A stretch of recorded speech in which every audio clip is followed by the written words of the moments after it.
So I saw you yesterday at the UNCF Awards, and you were celebrity correspondent on the red carpet. I was. How was that experience for you? Oh my gosh, it was really exciting. I was so excited to see that many people come out and really be a part of something like that, a great cause.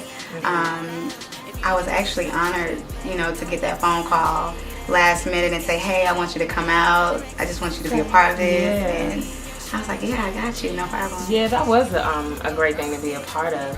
Speaking of, you know, the entertainment industry and education and everything, do you feel that it's necessary to, I don't know, have a college education to become successful?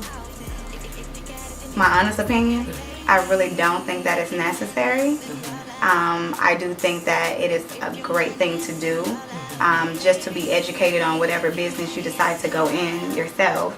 I know a lot of people that doesn't have college degrees, and they are very successful. Okay, so you're originally from Mississippi. I am. Who brought you to Atlanta? My music, my career.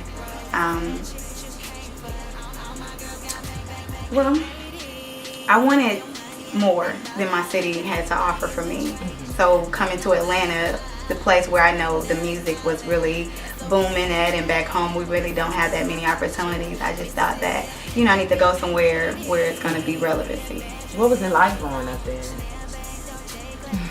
Well, growing up back home, you know, we had different upbringings from some that are from different places.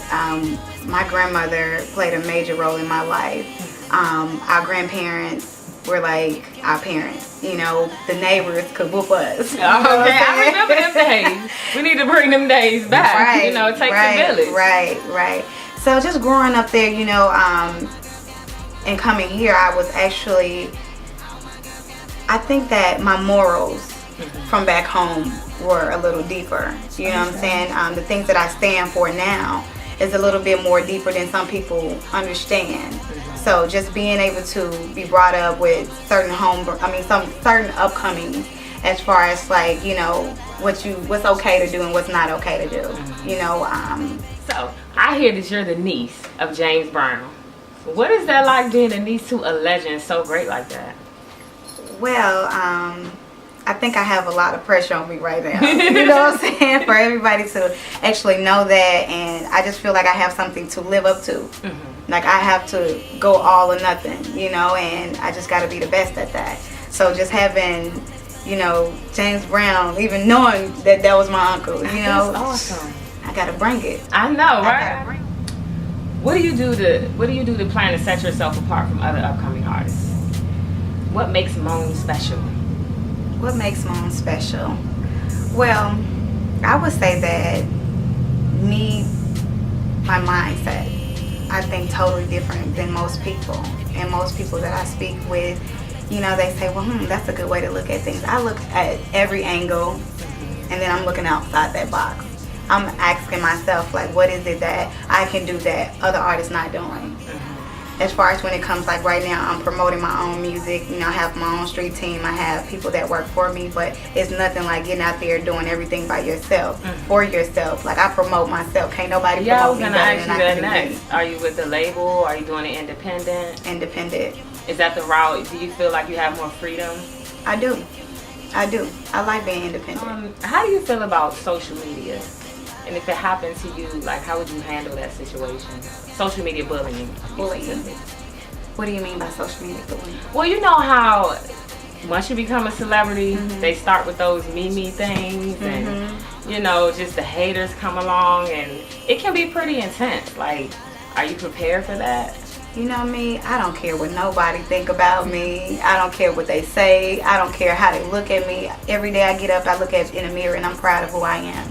You know, so that pressure do come, and then, you know, as an artist, you have fans, and you got people that may not like you, or may, you know, start rumors just because of what they're hearing about you. So I could care less, honestly. Tell us one thing that nobody may know about you. I'm a crybaby. I'm a crybaby. We laughing because you're a crybaby. I'm a crybaby. I'm so sensitive. I'm a big ball of tissue. To an artist, and you sensitive about your shit. I am. Are there any artists that you have collaborated with, or would like to in the future? I do have some that I want to collaborate with. Actually, like 7th Streeter. I think that her music is similar to the direction that I'm going in. I just think that as a woman,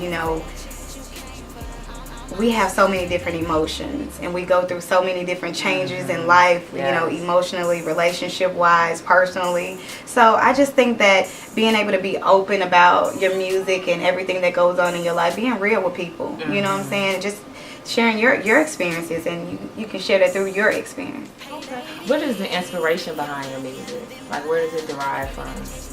My experiences, my hardships, my struggles, my ups and downs. Everything that I've been through to try to, get my career to where it is now. I think that everything that I've been through, I think that it prepares me for where I'm going. Musically, where do you see yourself in 5 years or so? Oh, I'm going to be at the Grammys. I know that's right. I'm going to be at the Grammys. Speak it into existence. Exactly. I'm going to be at the Grammys. I'm going to be doing all kinds of things. I want to help out other artists that's trying to do this, because there's so many artists that's lost, trying to do music but don't know the direction to do it. So I just think that I'm going to be able to help other people out.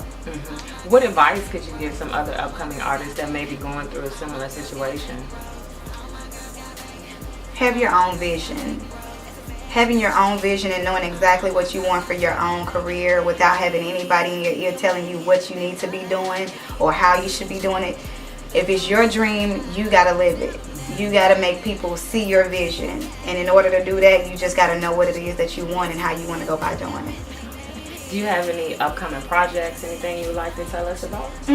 I do have an EP that I'm working on right now. We don't have a date on it. One of my biggest producers and writers that I'm working with is Sean Penn. Okay. He actually just did that August Alsina, I Love This, that song. So we're putting it together. It's going to be really nice. Okay. And I work with, a few producers, a few writers, but on something that's personal to me, I just have to be with my personal team. Okay. Since you've become an artist, give us one of your most humorous experiences that you've had interacting with other artists. I know you got a funny story. Oh my gosh.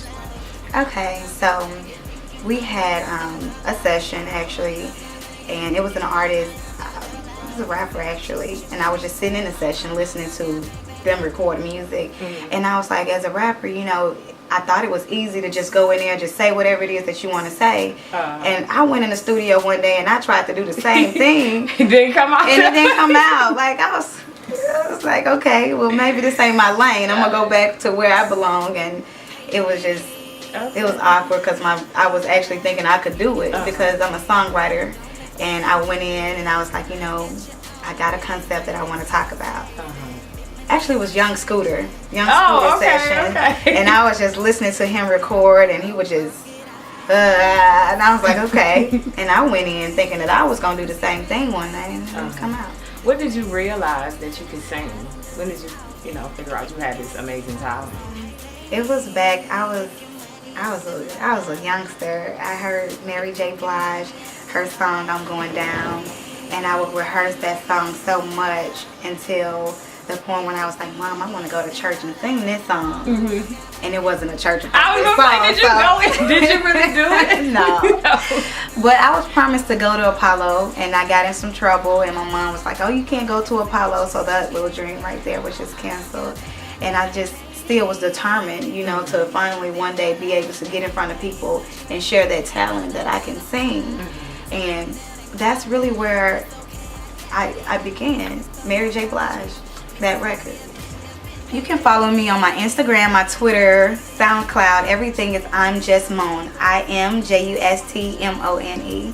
And shout out to Kelly Brew for having me on her show today. Thank you so much.